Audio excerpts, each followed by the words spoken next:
क्या आपके साथ भी कभी ऐसा हुआ दोस्तों कि आप अपना फ़ोन उठाते हो कि सिर्फ 5 मिनट के लिए इंस्टाग्राम या फिर फेसबुक पे कोई शॉर्ट वीडियो देखकर मूड फ्रेश कर लेता हूँ, और जब आप शॉर्ट वीडियो देखना शुरू करते हो तो तब कब घंटों निकल गए आपको पता तक नहीं चलता।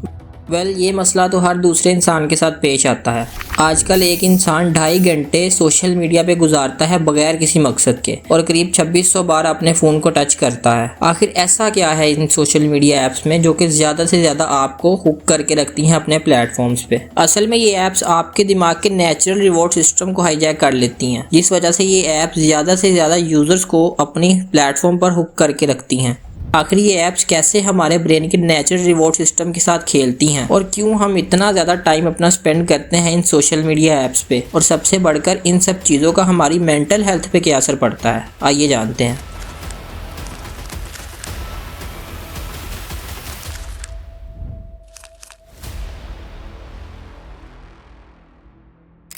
तो चलो सबसे पहले ये समझते हैं कि ये डोपामिन क्या होता है और ये कैसे काम करता है। डोपामिन हमारे दिमाग में एक न्यूरोट्रांसमीटर होता है। इसके बनने के लिए प्रोटीन का कुछ हिस्सा चाहिए होता है जिसे ट्रायोसिन कहते हैं। ये ट्रायोसिन हमें खाना खाने से मिलता है। खाने से ट्रायोसिन हासिल करने के बाद हमारे दिमाग के कुछ एंजाइम्स ट्रायोसिन को एल डोपा में बदल देते हैं, और बाद में एल डोपा को डोपामिन में कन्वर्ट कर दिया जाता है और दिमाग के अलग अलग हिस्सों में भेज दिया जाता है अपना काम करने के लिए। असल में डोपामिन बनने का प्रोसेस तो काफ़ी कॉम्प्लेक्स है, लेकिन मैंने आपको इसे आसान तरीके से समझाने की कोशिश की है। ये न्यूरोट्रांसमीटर हमारे दिमाग के रिवॉर्ड सिस्टम के साथ जुड़ा होता है। जब भी हम कुछ एक्साइटिंग नया या रिवॉर्डिंग काम करते हैं, जैसे अपनी फेवरेट गेम खेलना, टेस्टी खाना खाना या कोई अचीवमेंट मिलना, तो हमारा दिमाग डोपामिन रिलीज करता है, जिससे हमें खुशी और मोटिवेशन मिलती है। इसे एक मिसाल से समझते हैं। मान लो आपको पिज़्ज़ा खाना बहुत पसंद है और आपके दोस्त आपको कॉल करके कहते हैं कि भाई आज रेडी रही हो, आज हम बाहर पिज़्ज़ा खाने चलेंगे। तो ये बाहर जाके जो पिज़्ज़ा खाने की खुशी है, इसी में आपका दिमाग डोपामिन को रिलीज़ करेगा और आपको प्लेजर फील कराएगा।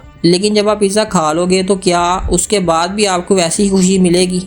नहीं दोस्तों, एक बार रिवॉर्ड मिलने के बाद आपका दिमाग डोपामिन लेवल को कम कर देता है, जिससे कि आपके अंदर खुशी का एहसास बिल्कुल ख़त्म हो जाता है, और ये चीज़ बिल्कुल नॉर्मल है। लेकिन प्रॉब्लम तब आएगी जब आपके दोस्त रोज़ रोज़ कॉल करके आपको कहेंगे कि आज हम फिर बाहर पिज़्ज़ा खाने चलेंगे। अब आप हर रोज़ पिज़्ज़ा खाने बाहर जा रहे हो, तो क्या आपको सेम ही खुशी मिलेगी जो कि आपको पहले दिन पिज़्ज़ा खाने पर मिली थी? बिल्कुल भी नहीं। एक ही काम जो कि पहले आपको बहुत खुशी दे रहा था, उसे बार बार करने पर आपका दिमाग वही डोपामिन के अमाउंट को रिलीज़ नहीं करता जैसा कि उसने पहली बार किया था, और आपको वो काम बोरिंग लगने लग जाता है। और सोशल मीडिया ऐप्स भी इसी रिवॉर्ड सिस्टम का फ़ायदा उठाती हैं। कैसे, आइए समझते हैं।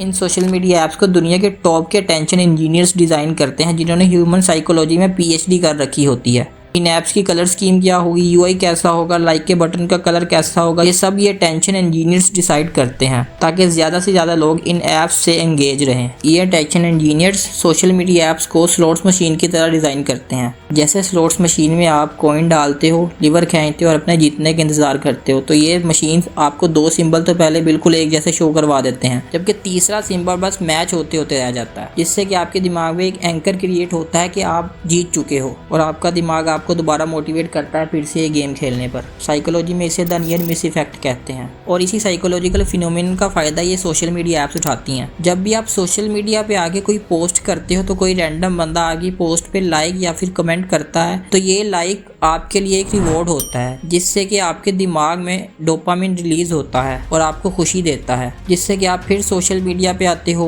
पोस्ट करते हो, और कुछ लोग आपकी पोस्ट पे लाइक या फिर कमेंट करते हैं। लेकिन प्रॉब्लम तब आती है जब आप इस चीज़ को बार बार करने लग जाते हो, और आपका दिमाग डोपामिन लेवल को कम करते करते बिल्कुल ख़त्म कर देता है। जैसा कि मैंने पहले एग्जाम्पल से समझाया कि एक ही काम को बार बार करने से आपके दिमाग के लिए वो काम बोरिंग हो जाता है, और आपको वो प्लेजर नहीं मिलता जो कि आपको पहली बार वो काम करने पर मिला था। इसी तरह से आपकी पोस्ट पर अगर 10 लाइक्स भी आते हैं, तो आपको वो इंस्टेंट ग्रेटिफिकेशन नहीं मिलेगी जो कि आपको अपनी पहली पोस्ट पर सिर्फ 1 लाइक मिलने पर मिली थी, और आपकी डेस्परेशन बढ़ती जाएगी लाइक्स और कमेंट्स के लिए, और आप इन सोशल मीडिया के दलदल में गिरते ही चले जाओगे। जब लोगों को वो इंस्टेंट ग्रेटिफिकेशन नहीं मिलती, तो उनमें डिप्रेशन और एंजाइटी के केसेस बढ़ने लगते हैं। यहाँ पर लोगों में डिप्रेशन की एक वजह यह भी है कि लोग सोशल मीडिया पे आके अपनी लाइफ को दूसरों से कंपेयर करने लगते हैं, और इंस्टाग्राम भी इसमें मेजर रोल प्ले करता है, आपको हाईलाइटेड रील दिखा के। लोग इंस्टाग्राम पर आकर अपने ज़िंदगी के सिर्फ अच्छे पल दिखाते हैं। वेकेशंस, पार्टी, सक्सेस ये देखकर दूसरे लोग ये समझते हैं कि उनकी ज़िंदगी बोरिंग है। जैसे कि एक सर्वे में भी लिखा गया था कि इंस्टाग्राम बड़ी आसानी से लड़कियों को ये फील करा सकता है कि उनका बॉडी इमेज अच्छा नहीं है, उनको मॉडल्स की फ़िल्टर्ड रील और एडिटेड वीडियोस दिखा के, जिसकी वजह से लोग ये समझते हैं कि दूसरों की लाइफ ही परफेक्ट और उनकी लाइफ बोरिंग है। वो अपनी ज़िंदगी में वो मज़ा नहीं कर रहे जो कि दूसरे लोग कर रहे हैं। साइकोलॉजी में इसे फोमो कहते हैं, फियर ऑफ मिसिंग आउट। और इसी फोमो को ट्रिगर करता है इंस्टाग्राम और दूसरे सोशल प्लेटफॉर्म्स आपको हाईलाइटेड कंटेंट दिखा के। लेकिन सच तो ये है कि ये जो लोग इंस्टाग्राम पर आके खुश हैं, इनकी भी ज़िंदगी में कोई ना कोई प्रॉब्लम होगी। ये सिर्फ अपने हैप्पी मोमेंट्स को आके आपके साथ शेयर करते हैं, फिर चाहे कोई अमीर हो, गरीब हो, सेलिब्रिटी हो या कोई आम आदमी ही क्यों ना हो, किसी की भी लाइफ परफेक्ट नहीं है। इसलिए कभी भी ऑब्सेस मत हो किसी दूसरे की लाइफ देख के।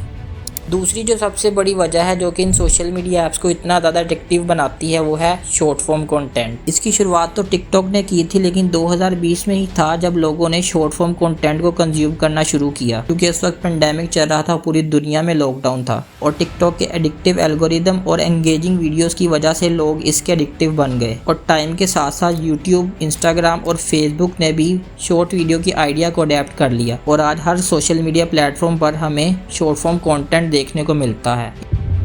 ये शॉर्ट फॉर्म कंटेंट कितना ज़्यादा एडिक्टिव है और कैसे हमारे दिमाग को इफेक्ट करता है, इस पे एक स्टडी कंडक्ट की गई जिसमें 111 लोगों को जिनकी एज 17 से 30 साल के बीच में थी उन्हें लिया गया और उन्हें रोजाना 95 मिनट्स तक ये शॉर्ट कंटेंट देखने को कहा गया 2 महीने तक। और उनकी ब्रेन एक्टिविटी को MRI से ट्रैक किया जा रहा था और जब 2 महीने बाद रिजल्ट निकला तो उसमें ये पाया गया कि इन लोगों के दिमाग में ऐसी एक्टिविटीज हो रही थी जैसी कि एक ड्रग एडिक्ट के दिमाग में होती हैं। इस बात में कोई शक नहीं कि सोशल मीडिया एडिक्शन को कंपेयर किया जा सकता है ड्रग एडिक्शन के साथ। लेकिन आखिर वजह क्या है कि लोग इतने ज़्यादा इस शॉर्ट फॉर्म कंटेंट के एडिक्टिव बन गए हैं? तो इसके पीछे 3 रीजंस हैं। पहला है इजी टू एक्सेस। जरा सोच के देखो दोस्तों, कितना आसान है इन सोशल मीडिया ऐप्स को एक्सेस करना। बस फ़ोन उठाया, एक क्लिक किया और इन ऐप्स को एक्सेस कर लिया। हर वो काम जो हमारे दिमाग को इंस्टेंट ग्रेटिफिकेशन दे और उस काम को करने में कोई मेहनत ना लगे तो हमारा दिमाग उस काम का एडिक्टिव बन जाता है। दूसरा रीज़न है इन्फिनाइट स्क्रॉलिंग। एक बार आपने रील देखना शुरू की तो ये कभी ख़त्म ही नहीं होंगी। एक के बाद दूसरी रील स्क्रॉल करने पे आपका दिमाग आपको डोपामिन हिट देता है जिससे कि आपको खुशी मिलती है और आप इस इन्फिनाइट लूप में फंस जाते हो। ड्रग एडिक्शन भी कुछ ऐसे ही काम करती है। जब भी आप कोई ड्रग जैसे कोकेन को कंज्यूम करते हो तो पहली बार तो आपको